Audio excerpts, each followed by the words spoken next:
Assalamualaikum warahmatullahi wabarakatuh,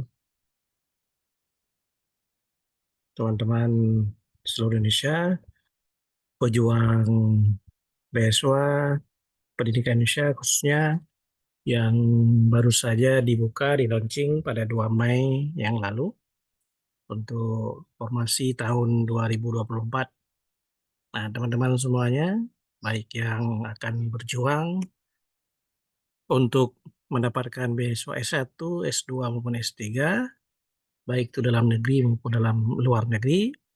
Tentu persiapannya adalah salah satunya membuat esai ya, teman-teman. Nah, ada beberapa trik yang kita coba tawarkan di sini dalam video yang sangat singkat ini. Namun sebelum Anda menyimak video ini sampai tuntas, silakan Anda subscribe dan comment and like serta tekan tombol lonceng. Mudah-mudahan akan mendapatkan informasi-informasi selanjutnya. Nah, teman-teman semuanya, lebih baik saya akan membagikan sedikit PowerPoint. Mudah-mudahan akan bermanfaat bagi teman-teman semuanya.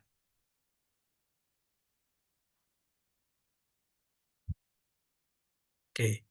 Nah, teman-teman semuanya, nah cara menulis esai yang baik dan benar, mudah-mudahan Anda lolos semuanya nanti pada tahapan wawancara. Karena esai ini sangat berhubungan dengan wawancara. Inti dari wawancara itu adalah apa yang Anda tuliskan di esai. Jadi eh, bagusnya esai Anda itu akan memudahkan Anda nanti saat wawancara. Nah, apa yang harus Anda perhatikan pertama sekali? Ada dua hal yang wajib Anda pahami bagi pendaftar beasiswa. Yang pertama adalah esai dan yang kedua motivation letters. Nah, ini esai dan ML ini harus Anda bedakan. Nah, yang akan kita pahami di sini adalah esai. Apa yang pertama harus Anda tulis? Yang pertama harus Anda tulis adalah deskripsi diri, teman-teman ya. Nah, deskripsi diri ini itu berupa pengenalan diri, teman-teman. Di mana pendaftar harus menjabarkan tentang diri Anda ya. Perlu diperhatikan bahwa kamu itu tidak perlu menjelaskan semua hal pribadi, tetapi ya jabarkanlah hal-hal yang memang berkaitan dengan akademik atau pengalaman yang berkaitan. Nah, kalau seandainya pengalaman tersebut tidak berkaitan, nggak usah dijelaskan terlalu detail ya. Kemudian pengalaman organisasi, berkontribusi, atau pengalaman kerja selama inilah yang berhubungan. Nah, ringkasnya seperti ini teman-teman. Perlu Anda masukkan di sana adalah latar belakang pendidikan. Nah, saya dulu memasukkan latar belakang pendidikan bahwa sejak SMA saya melanjutkan program studi S1 bidang pendidikan. Kebetulan saya lolos BPI di salah satu universitas eh, dengan menempuh bidang program studi manajemen pendidikan Islam. Nah, jadi ada konektivitas antara S1, S2, dan S3 saya. Nah, jadi teman-teman minimal Anda lihat dulu S1 Anda apa, S2 Anda apa, S3 Anda. Padahal nanti kalau misalnya Anda menceritakan latar belakang pendidikan S1, S2, S3 yang akan rencana kalau tempuh, apabila tidak ada konektivitas, ini harus Anda jelaskan sesempurna mungkin supaya apa namanya ketika ditanya oleh asesor nanti saat wawancara itu Anda bisa mengkaitkan kenapa Anda harus mengambil S3 dengan prodi yang tidak sesuai dengan S1 atau S2. Begitu teman-teman. Nah, kemudian Anda harus jelaskan keahlian, keahlian dan pengalaman. Nah, Anda memiliki keahlian apa? Sehingga Anda berani mendaftarkan diri untuk mengambil S3 BPI dengan jalur beasiswa pendidikan Indonesia. Terus pengalaman Anda apa? Nah, kalau saya dulu mengatakan bahwa keahlian yang saya miliki, saya itu mampu mengelola training dengan jumlah audiens sampai dengan 300 orang. Ya, saya mampu berdiri di depan. Nah, terus Anda ungkapkan motivasi dan tujuan Anda. Motivasi dan tujuan Anda untuk mengambil, S3 ataupun S2 apa? Nah, motivasi Anda jelaskan di sana sedikit, berapa baris yang berhubungan dengan tujuan Anda ingin mengambil studi di program studi tersebut. Nah, artinya ketika menjelaskan motivasi dan tujuan, ada konektivitas dengan pengalaman dan keahlian Anda. Nah, jadi misalnya saya, pengalaman di bidang mengelola training, artinya memiliki kemampuan mengelola training ya, pada, guru ataupun kepala sekolah. Nah, jadi tujuannya adalah saya ingin memperbaiki, manajemen pendidikan, khususnya kalau saya itu MPI, manajemen pendidikan Islam, saya akan memperbaiki tata kelola madrasah-madrasah, melakukan, pengabdian-pengabdian yang berhubungan untuk apa namanya, memperbaiki kualitas guru. Nah, itu bagian daripada motivasi teman-teman. Terus keunikan apa? Keunikan Anda itu harus Anda jelaskan di sini. Artinya apa? Di sini keunikan Anda misalnya punya perbedaan Anda di dalam komunitas Anda. Kalau saya dulu, saya menjelaskan keunikan saya dengan teman-teman lain di kampus bahwa saya selalu mendapatkan, eee apa namanya, kesempatan untuk mengikuti program-program baik yang diselenggarakan oleh pemerintah maupun oleh yang lain. Maka saya mendapatkan hibah penelitian yang kadang-kadang teman-teman tidak mendapatkannya. Dan kadang-kadang saya sering mendapatkan kesempatan menang di saat dibukanya peluang untuk mengabdi di jalur pemerintah seperti kemarin sebagai pelatih ahli sekolah penggerak kan. Nah, jadi teman-teman yang lain tidak memiliki kesempatan, alhamdulillah saya memiliki. Jadi saya ceritakan situ, sehingga ada kehubungan dengan keahlian yang saya miliki. Kemudian kontribusinya apa? Kontribusi yang akan Anda berikan nanti apa setelah lulus daripada, eee, sekolah ini, ada ya S2 ataupun S3. Misalnya kontribusi yang akan Anda berikan bahwa Anda akan mendirikan lembaga ini ataupun memperkuat, lembaga makro ataupun lembaga mikro yang memang sedang Anda geluti selama ini. Itu Anda ceritakan di sana. Nah, kemudian komitmen daripada kontribusi tadi apa? Nah, kamu harus menceritakan bagaimana akan mengaplikasikan ilmu yang didapatkan dalam perkuliahan di dunia kerja. Nah, saya menceritakan begini, bahwa setelah saya selesai dari kampus, dari S3 dan bahkan sambil melaksanakan perkuliahan, saya akan mencoba membangun jejaring, jejaring komunikasi dengan berbagai lembaga elemen yang ada di ibu kota, karena kebetulan kampus saya itu berada di ibu kota Jakarta. Nah, walaupun sekarang sudah ada IKN. Nah, artinya kita tidak duduk diam hanya dengan kuliah saja, tapi menggali berbagai informasi dengan informasi dan ilmu ya tambahan akan memudahkan kita untuk mengaplikasikan ilmu kita ke dalam perkuliahan ke dunia kerja nanti ya, setelah selesai kita dari studi S2 maupun S3. Kemudian Anda memberikan solusi terhadap permasalahan yang dialami oleh masyarakat. Nah, teman-teman, tadi solusinya apa? Kebetulan saya itu kemarin, dalam menulis esai, saya itu, ada permasalahan yang dihadapi oleh masyarakat, bahwa kebetulan kan nanti saya MPI Manajemen Pendidikan Islam, bahwa, lembaga-lembaga pendidikan Islam di sana, di wilayah saya itu, ini sangat, memerlukan bantuan tim ahli untuk mengembangkan lembaga-lembaga sejenis madrasah, pesantren, dan balai-balai pengajian. Nah, hari ini tata kelolanya sifatnya adalah mandiri. Jadi dengan pengalaman ya hanya pengalaman, biasa, bukan berdasarkan teori, sehingga keinginan mereka itu untuk mendapatkan tim ahli, seperti ya tim ahli manajemen pengelolaan manajemen pendidikan Islam ini. Nah, hadirnya saya selesai kuliah ini nanti akan membawaki kontribusi untuk menyelesaikan permasalahan yang dialami oleh lembaga-lembaga tadi. Nah, sedangkan besar dampak solusi yang dibutuhkan oleh masyarakat sangat besar. Saya tawarkan di sini solusinya adalah apa? Saya akan mendirikan sebuah lembaga penjaminan mutu pendidikan Dayak. Kebetulan pesantren itu Dayak di tempat kami.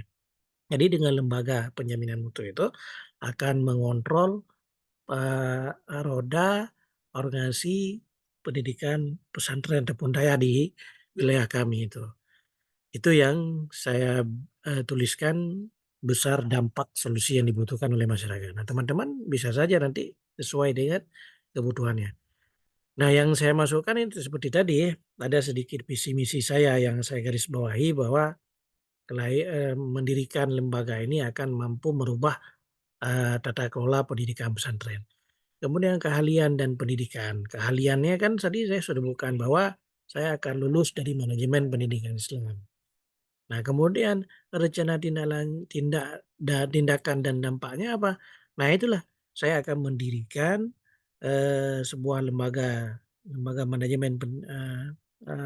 manajemen mutu pendidikan ya yang berdampak kepada para pimpinan pesantren yang sedang mengelola pesantren sehingga pesantrennya itu terkelola sesuai dengan sistem penjaminan mutu dan sistem organisasi yang bermutu. Kemudian saya tuliskan kerjasama dengan pihak yang lain. Kebetulan di tempat kami itu ada Kementerian Agama, ada dinas teknis yang mengurus tentang pendidikan pesantren. Jadi saya tulis, saya akan bekerja sama dengan dinas terkait. Nah, kemudian saya sebutkan bentuk kerjasamanya sehingga jelas apa rencana tindakan selesai saya nanti studi. Nah, kemudian bahkan ilmu saya akan saya terapkan di S2 kebetulan di tempat saya itu sudah ada S2 Administrasi Pendidikan dan S2 Dikdas. Saya akan mengaplikasikan ilmu yang saya dapatkan di S3 nanti setelah doktor akan menjadi bagian pengajar atau dosen di program studi tersebut. Jadi jelas ada outputnya selesai nanti saya studi S3. Begitu juga komitmen jangka panjang. Nah, itu saya akan meningkatkan mutu program studi saya di kampus khususnya. Begitu juga dengan di luar kampus, saya akan meningkatkan mutu lembaga penjaminan mutu itu untuk berkontribusi ke dunia pendidikan pesantren. Nah, itu teman-teman. Nah, kemudian deskripsi peran. Nah, jadi itu sama seperti di atas perusahaan saya pikir rencana setelah lulus sudah saya jelaskan. Dalam dunia kerja nanti Anda akan berperan seperti apa, mewujudkan rencana kontribusi tersebut, tuliskan sebagaimana saya sampaikan barusan. Kemudian melalui rancangan kontribusi Anda bisa menentukan seperti apa peran yang akan Anda jalankan nantinya. Bisa ditambahkan dengan siapa Anda akan bekerja sama untuk menjalani peran tersebut. Sebagaimana saya sampaikan barusan, bahwa saya akan bekerja sama dengan dinas terkait untuk meningkatkan mutu pendidikan pesantren khususnya mutu kurikulum, mutu proses, mutu evaluasi sehingga akan melahirkan lulusan pesantren yang bermutu yang siap bersaing di dunia kerja dan dunia pendidikan baik di Indonesia maupun di luar Indonesia, artinya di luar negeri. Kemudian deskripsikan teman-teman peran yang dimaksud adalah penggambaran tentang bagaimana peranmu nantinya dalam karir yang akan mendukung untuk mewujudkan kontribusi. Tadi kan saya sudah sebutkan bahwa saya akan menjadi menjadi dosen di program studi administrasi pendidikan dan Dikdas pendidikan S2 pendidikan dasar. Saya akan mengampu mata kuliah ini karena mata kuliah itu sangat diminati di wilayah saya. Saya akan menjelaskan itu. Kemudian peran saya di lembaga penjaminan mutu pendidikan pesantren bahwa saya akan sebagai top leader di sana yang akan me, apa namanya eh, mengkoordinir, memanage semua program-program. Bahkan sekarang saya belum mendirikan ini di saat perjalanan kuliah kemarin, saya sudah mendirikan sebuah organisasi teman-teman, yaitu asosiasi praktisi profesional manajemen pendidikan Islam. Itu bagian daripada arah untuk mendirikan lembaga penjaminan mutu pendidikan pesantren. Artinya saya akan nanti bersama teman-teman seluruh Indonesia akan mengontrol kebijakan-kebijakan terkait dengan sistem pendidikan Islam di Indonesia. Nah, itu sudah saya mulai. Nah, walaupun kemarin di EC tidak saya sebutkan karena memang belum mengarah ke sana ya teman-teman ya. Nah, ini kebetulan ada hubungannya. Makanya teman-teman silakan hmm, elaborasi terus pemikiran yang ada di benak Anda tuh Anda tulis semuanya nanti Anda review. Setelah Anda tulis Anda review barang 2-3 hari Anda minta teman-teman Anda untuk membacanya. Nah, kemudian cara mewujudkannya, sebutkan tentang apa kontribusi Anda yang dilakukan. Sudah saya katakan tadi, kontribusinya apa, bagaimana cara mewujudkannya. Nah, cara mewujudnya jadi Anda harus menulis di sana. Cara mewujudkan misalnya begini. Anda itu harus menyebutkan bahwa meminta persetujuan daripada keluarga, dukungan keluarga sangat menentukan. Artinya tidak semata-mata mengejar karir tanpa ada dukungan keluarga. Anda harus sebutkan di sana. Kemudian langkah-langkah konkret upayamu, ya itulah ada dukungan dari istri atau dari suami atau dari orang tua sehingga kontribusimu akan jelas terwujud pada masyarakat. Kemudian ada langkah-langkah melobi, melobi siapa yang mungkin Anda sebutkan di sana supaya dengan melobi tersebut upaya yang Anda susun ini langkah-langkah yang akan mendukung kontribusimu akan terwujud. Jadi seperti itu teman-teman. Nah, kemudian selanjutnya Anda jelaskan sedikit kekuatan dan kelemahan. Nah, misalnya Anda tuliskan di sana kekuatan Anda apa? Nah, kekuatan kekuatan Anda mampu seperti ini misalnya. Kemudian kelemahan, kelemahannya misalnya Anda tidak mampu pertama sekali tidak mampu berdiri di hadapan masyarakat ataupun di depan audiens. Nah, namun kelemahan tersebut tidak berlangsung lama, Anda memperbaiki diri, eee, kemudian setelah memperbaiki diri Anda akhirnya memantapkan diri dan berani. Karena kenapa harus menulis kekuatan, ya pemberi beasiswa kan harus tahu bagaimana kekuatan Anda, termasuk kekuatan untuk mendukung akademik. Nah, misalnya apa, Anda serius nggak kuliah? Nah, kalau Anda nggak serius, pemberi beasiswa kan nggak mungkin memberi kan. Nah, jadi Anda harus menulis di sana, bagaimana keseriusan Anda, kekuatan Anda untuk menyelesaikan studi kalau S3 itu 3 tahun, tepat waktu. Kalau S2 itu 2 tahun. Jadi bagaimana kontribusi Anda menjelaskan kekuatan yang Anda miliki? Nah, saya kemarin menjelaskan begini di bidang kekuatan dalam hal mendukung akademik bahwa saya selama ini dari S1 sampai S2 itu selesai tepat tepat waktu. S1 saya kurang 4 tahun. Kemudian S2 itu saya 20 bulan, nggak sampai 2 tahun. Artinya pas 2 tahun itu saya di wisuda. Nah, kebetulan harusnya 20 tahun saya 20 bulan maksudnya sudah di wisuda. Namun nggak ada wisuda pada selesai 20 bulan tersebut, maka saya tunda 4 bulan lagi. Jadi pas 4 tahun. Jadi teman-teman harus menjelaskan. Jadi ketika eh, ada kekuatan yang dijelaskan, jadi pemberi beasiswa itu akan semakin mantap mempercayai Anda sebagai awardee ke berikutnya. Kemudian kelemahan, kelemahan Anda apa sih di sana? Nah, kan kelemahan Anda di sana misalnya Anda tidak, ya mungkin kalau menceritakan kelemahan tidak memiliki material ya semua orang tidak memiliki material ya. Artinya material itu sifatnya eee, bukan sesuatu yang pasti. Nah, misalnya kelemahan Anda apa sih? Nah, terserahlah mungkin Anda yang tahu bagaimana kelemahan Anda. Nah, kelemahan saya itu kemarin saya mencoba menyatakan bahwa, eee artinya saya sempat syok beberapa kali ketika gagal. Namun kegagalan tersebut itu saya bangkit kembali untuk, memulainya kembali. Seperti kelemahan saya kemarin tuh saya gagal menerima beasiswa di periode-periode sebelumnya. Saya tidak berlarut-larut dalam kesedihan, namun saya selalu mengupdate diri dengan memperbaiki bahasa saya, kemudian belajar kembali di mana kelemahan saya, dan sehingga saya perbaiki dan akhirnya alhamdulillah saya mencoba kembali di tahun 2023 dan akhirnya mendapatkan. Nah, menjadi bagian bedah AORT. Nah, itu teman-teman. Yang perlu dijelaskan pengalaman membanggakan, Anda menjelaskan kembali pengalaman yang membanggakan. Apa sih pengalaman membanggakan? Anda pernah meraih prestasi ini loh. Nah, dan juga pengalaman yang kurang membanggakan, bahwa pernah Anda ikuti event-event tertentu Anda tidak tidak lolos. Namun seperti saya sampaikan tadi, Anda berjuang kembali. Nah, misalnya begini, Anda gagal di awardee 2023, daftar kembali di awardee 2024 ini. Kegagalan Anda tahun 2023 itu, Anda jangan mengatakan bahwa Anda akan meninggalkan BPI ini.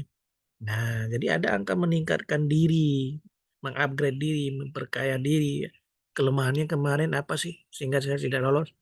Nah, jadi saya tetap menunggu di tahun 2024 untuk kembali berkontribusi mendapatkan BPI dulu. Mudah-mudahan tahun ini dapat. Begitu teman-teman. Jadi jangan pasrah. Jangan pasrah, artinya harus punya komitmen yang tinggi. Itu teman-teman. Ya, selamat menulis ya. Yang Anda harus perhatikan adalah jumlah kata untuk S1 itu 1000 sampai 1500. Kemudian untuk jenjang S2 dan S3 itu 1500 sampai 2000 kata. Nah, itu teman-teman. Mudah-mudahan eh, apa yang Anda impikan, mendapatkan beasiswa studi BPI 2004, mudah-mudahan kenyataan, selamat menulis, dan apabila ada yang ingin make up bersama saya, wawancara, bagaimana wawancara nanti, silakan menulis di kolom chat nanti. Terima kasih, selamat mencoba, mudah-mudahan Anda lolos semuanya. Sekian, Assalamualaikum warahmatullahi wabarakatuh.